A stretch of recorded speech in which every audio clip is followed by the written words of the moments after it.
Shelly's shiny shoes shimmered sharply. Welcome to correct pronunciation course. আর আজকের ক্লাসে তোমাদের সাথে আমরা প্র্যাকটিস করব দিস সাউন্ড। ওকে, এই সাউন্ডটা কিভাবে প্র্যাকটিস করতে হয়, উচ্চারণ করতে হয় সেটা প্রথমে তোমাদের সাথে একটু দেখিয়ে দিচ্ছি। তোমার জিহ্বাটাকে একদম বাঁকা করে, হ্যাঁ একদম বাঁকা করে উপরের শক্ত তালুতে না লাগিয়ে বাতাসটা বের করতে হবে। যেমন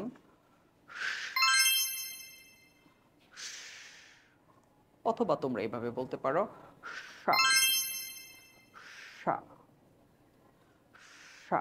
ওকে, এইটা প্রথমে আমরা 3 স্টেপে শিখব, সরি 6 স্টেপে শিখব, ঠিক আছে? তারপর টাং টুইস্টার প্র্যাকটিস করব। তাহলে কিভাবে শিখতে পারি দেখো, এখানে দেওয়া আছে যে সা সা সা সা সা শিপ, সা সা সা সা সা শিপ। এবার একটু চলো আমরা টাং টুইস্টারটা দেখে আসি। টাং টুইস্টার কি বলছে দেখো, Shelly's shiny shoes shimmered sharply. Shelly's shiny shoes shimmered sharply. ঠিক আছে, তোমরা প্রথমে এটা স্লোলি বলবা, তারপরে এটাকে ফাস্ট এবং তারপরে ভেরি ফাস্ট বলার চেষ্টা করবা, ঠিক আছে? তাহলে আমরা আবার একটু দেখি কি বলছে দেখো, যে Shelly's shiny shoes shimmered sharply. Shelly's shiny shoes shimmered sharply.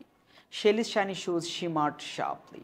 So এবার আমরা কিছু এই শা সাউন্ড দিয়ে কিছু ওয়ার্ড দেখব, ঠিক আছে? দেখো কি বলা হয়েছে, যেমন এই শব্দগুলো দেখো, শা সাউন্ড প্র্যাকটিস করার সাথে সাথে আমরা এই যে শব্দটার যে উচ্চারণ সেটা আমরা শিখে ফেলবো।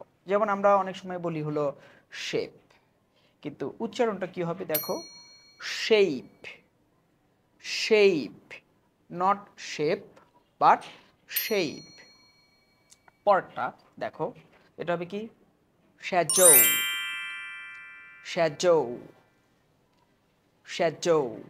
ওকে, পরটা বলছে এটা উচ্চারণ করতে হবে তোমার শর্ট, শর্ট, নট শর্ট, বলতে হবে কি শর্ট। পরের শব্দটা দেখো, এটার উচ্চারণ হবে হচ্ছে শিপ, শিপ।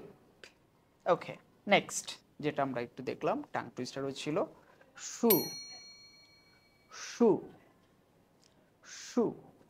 আশা করি তোমরা এই সাউন্ডটা বুঝতে পেরেছো। বেটার ফ্লুয়েন্সির জন্য বেশি বেশি করে প্র্যাকটিস করবে, আর শেয়ার এবং ফলো দিতে অবশ্যই ভুলবে না। দেখা হবে নেক্সট ভিডিওতে। টিল দেন আল্লাহ হাফেজ, বাই বাই।